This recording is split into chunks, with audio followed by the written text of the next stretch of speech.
नमस्कार दोस्तों, exam nucleus channel में आपका स्वागत है।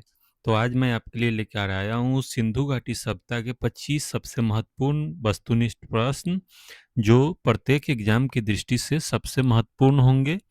तो चलिए शुरू करते हैं। क्वेश्चन नंबर 1, सिंधु घाटी सभ्यता का प्रथम खोजा गया स्थल कौन सा है? तो प्रथम खोजा गया स्थल आपको बताना है, तो इसका सही आंसर है ऑप्शन सी, हड़प्पा। चलिए इसका डिटेल देखते हैं। तो सन 1921 में राय बहादुर दयाराम साहनी ने सबसे पहले हड़प्पा स्थल की खोज की थी। इसी कारण इस सभ्यता को हड़प्पा सभ्यता के नाम से भी जाना जाता है। यह रावी नदी के तट पर स्थित है।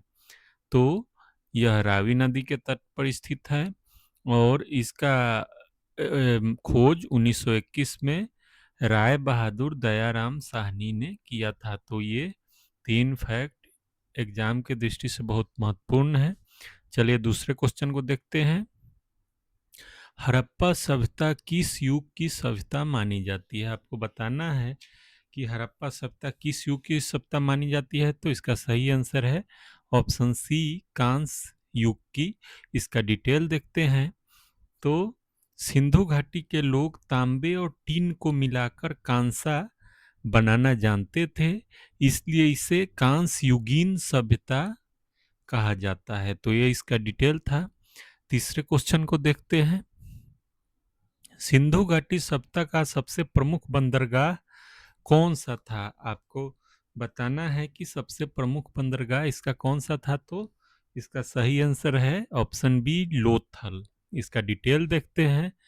तो लोथल जो गुजरात में स्थित है, भोगवा नदी के तट पर स्थित है, एक विशाल गोदीवारा मिला है जो इस सभ्यता के समुद्री व्यापार का प्रमाण है। मतलब एक डॉकयार्ड इसमें पाया गया है। तो जो ये लोथल में स्थित है, जो गुजरात राज्य में है, भोगवा नदी के तट पर स्थित है और डॉकयार्ड मिला है, जिस कारण से ये समुद्री व्यापार का प्रमाण स्वरूप इसे जाना जाता है। चौथे क्वेश्चन को देखते हैं।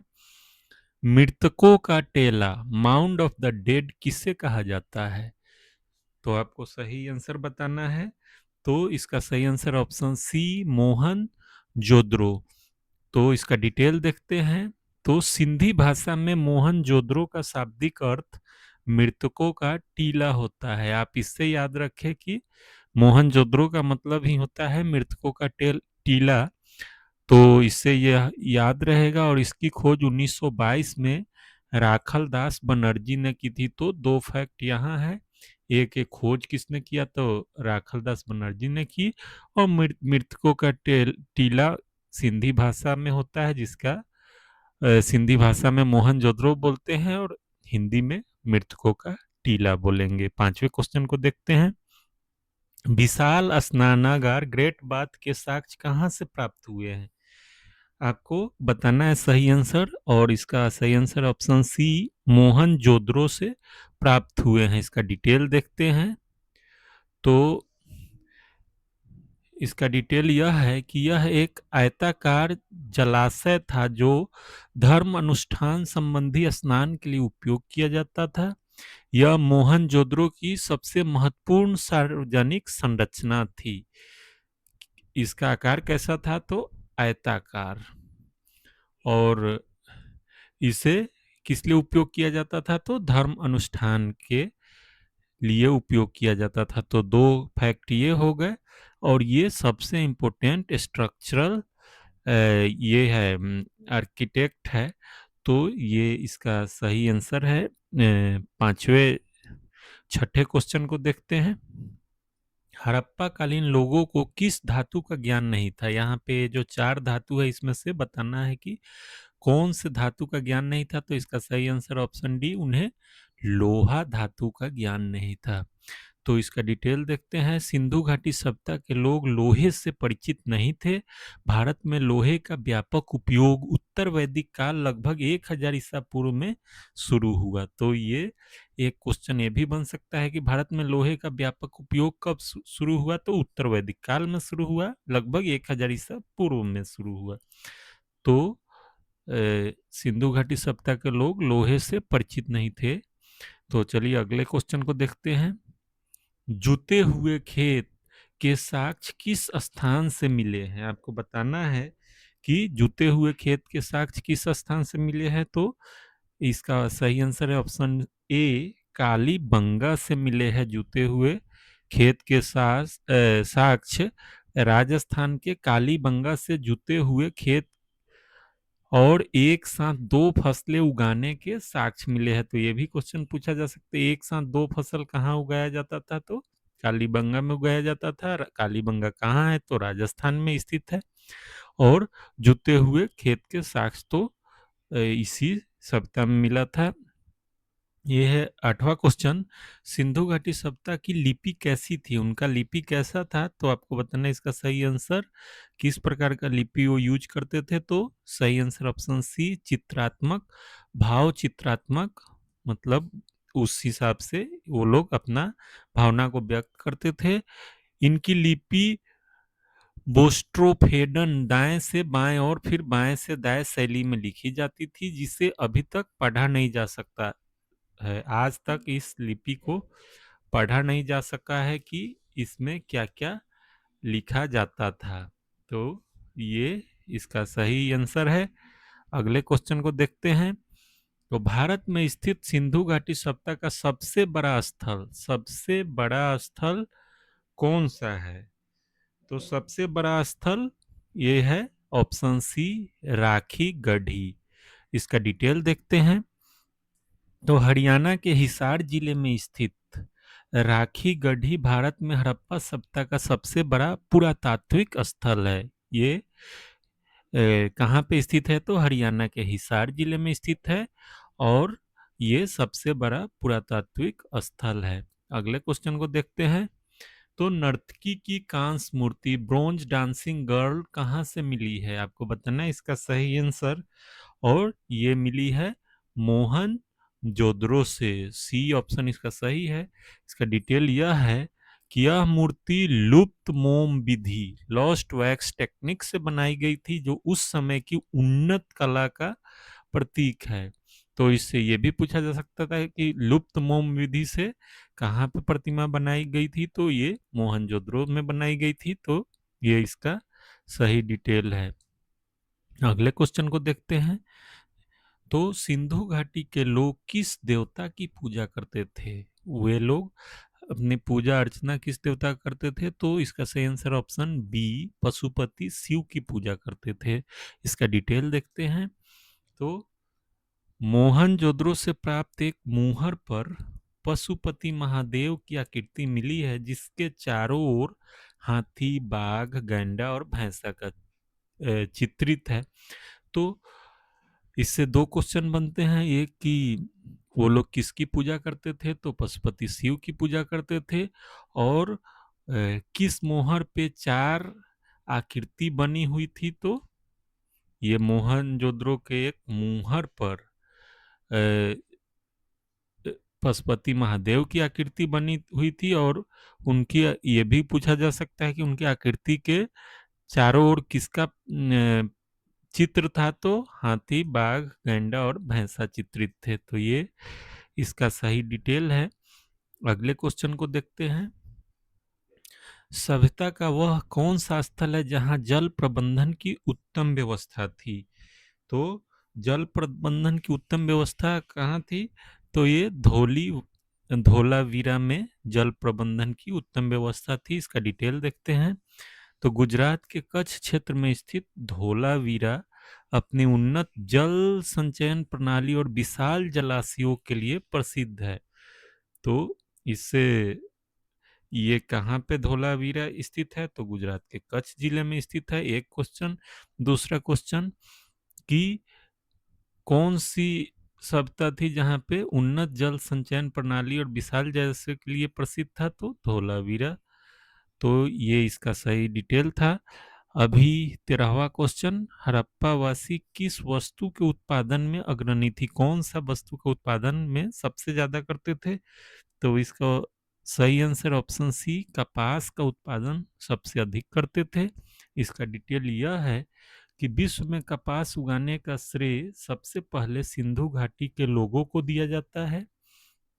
यूनानियों ने कपास को सिंडन कहा था। तो इससे 2 क्वेश्चन बन सकते हैं। यूनानियों ने कपास को क्या कहा था? तो सिंडन कहा था। और विश्व में कपास उगाने का श्रेय सबसे पहले सिंधु किस सभ्यता के लोगों को दिया जाता है? तो सिंधु घाटी सभ्यता के लोगों को दिया जाता है। तो चलिए अगले क्वेश्चन को देखते हैं। तो किस स्थान से मिट्टी के हल का खिलौना प्राप्त हुआ है?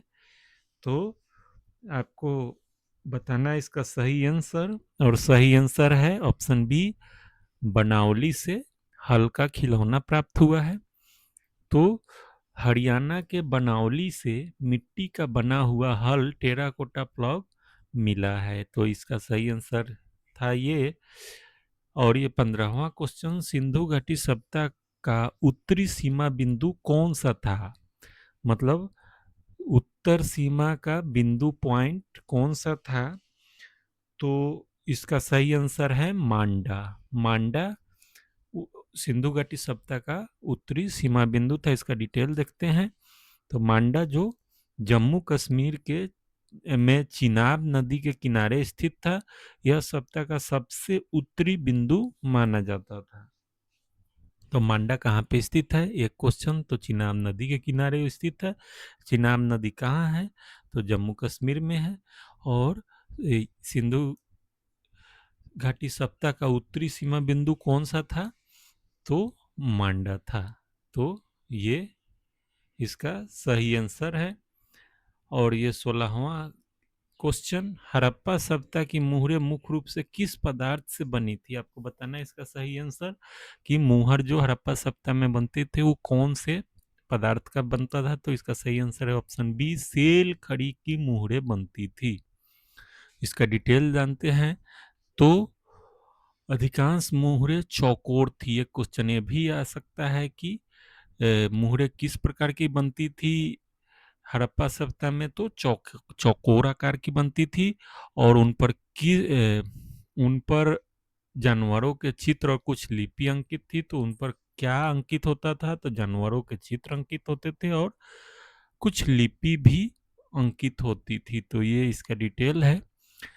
17वां क्वेश्चन, बिना दुर्ग वाला एकमात्र सिंधु शहर कौन सा था?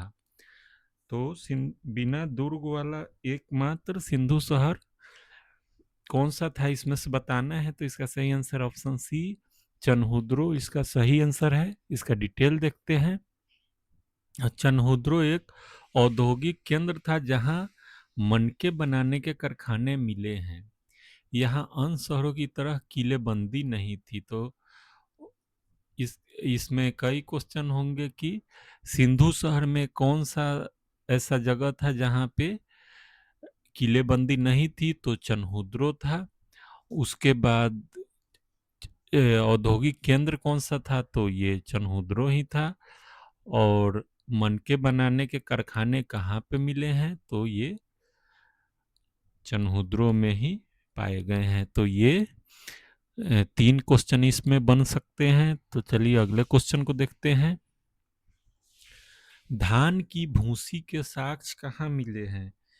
आपको बताना है कि धान की भूसी के साक्ष्य कहाँ पे मिले हैं? तो इसका सही आंसर ऑप्शन ए, लोथल और रंगपुर में धान के भूसी के साक्ष्य मिले हैं।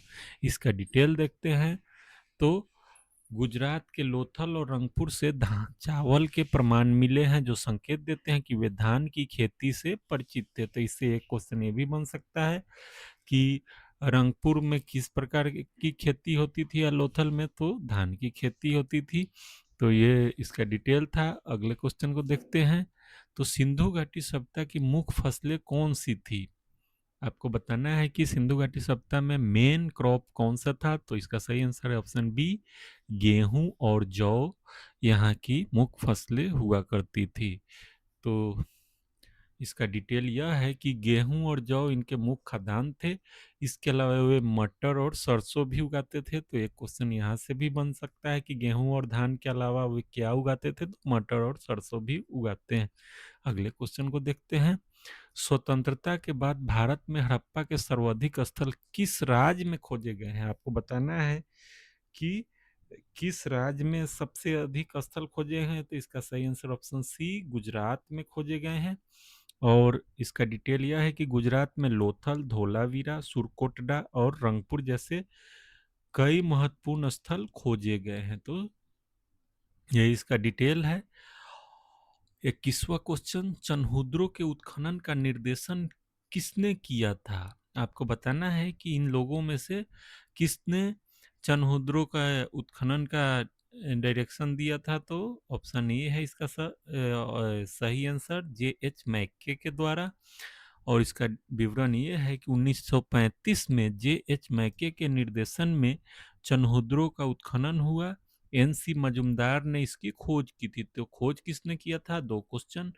N.C. मजुमदार द्वारा ये चनहुद्रो का उत्खनन के लिए खोजा गया था। और खुदाई का नेतृत्व किसने किया? तो J.H. मैक्के ने किया। अगले क्वेश्चन को देखते हैं। घोड़े की अस्थियां और श्रीमेंस के अवशेष कहाँ से मिले हैं? आपको बताना है कि इसमें से किस स्थल पे घोड़े की अस्थियां मिली है। तो इसका सही आंसर है ऑप्शन बी, सुरकोटडा में ये घोड़े के स्थल मिले हैं। सुरकोटडा के से घोड़े के अस्थियों के प्रमाण मिले हैं। तो चलिए अगले क्वेश्चन की तरफ चलते हैं। तो सिंधु घाटी सभ्यता का समाज कैसा था? पितृसत्तात्मक, मातृसत्तात्मक, सामंती या कबायली? तो आपको बताना है इसमें सही आंसर। तो सही आंसर है ऑप्शन बी, मातृसत्तात्मक समाज था वहां का। इसका डिटेल देखते हैं। तो बड़ी संख्या में मिली स्त्री मृण मूर्तियों के आधार पर यह अनुमान लगाया जाता है कि समाज मातृसत्तात्मक थी। तो ये इसका सही डिटेल था। अगले क्वेश्चन को देखते हैं। तो किस स्थान से मनके बनाने के कारखाने प्राप्त हुए हैं? मैंने पहले भी बताया था कि मनके बनाने के कारखाने लोथल और चनहुद्रो से प्राप्त हुए। इसका डिटेल देखते हैं। तो इन 2 स्थानों से कीमती पत्थरों और हड्डियों से मनके बनाने के औद्योगिक साक्ष्य मिले। कहाँ से? लोथल और चनहुद्रो से। चलिए अंतिम क्वेश्चन को देखते हैं। तो सिंधु घाटी सभ्यता के पतन का सबसे संभावित कारण क्या माना जाता है? वो सभ्यता लुप्त क्यों हुई? तो आपको बताना है इसका सही आंसर। और इसका सही आंसर है ऑप्शन सी, बाढ़ और जलवायु परिवर्तन के कारण ही ऐसा माना जाता है कि सिंधु घाटी सभ्यता का पतन हुआ। तो डिटेल देखते हैं। अधिकांश विद्वान नदियों में आई बाढ़ और पारिस्थितिक असंतुलन को पतन का मुख्य कारण मानते हैं। तो ये था आपका आज का ट्यूटोरियल। आप अगर चाहे तो इसका PDF मेरे टेलीग्राम लिंक पे जाकर एग्जाम न्यूक्लियस चैनल से डाउनलोड कर सकते हैं। और इतना वीडियो देखने के लिए धन्यवाद। और चैनल को सब्सक्राइब जरूर करें और वीडियो को लाइक करें और बेल आइकन को जरूर दबाएं ताकि वीडियो का नोटिफिकेशन आपको मिलता रहे। Thanks for watching.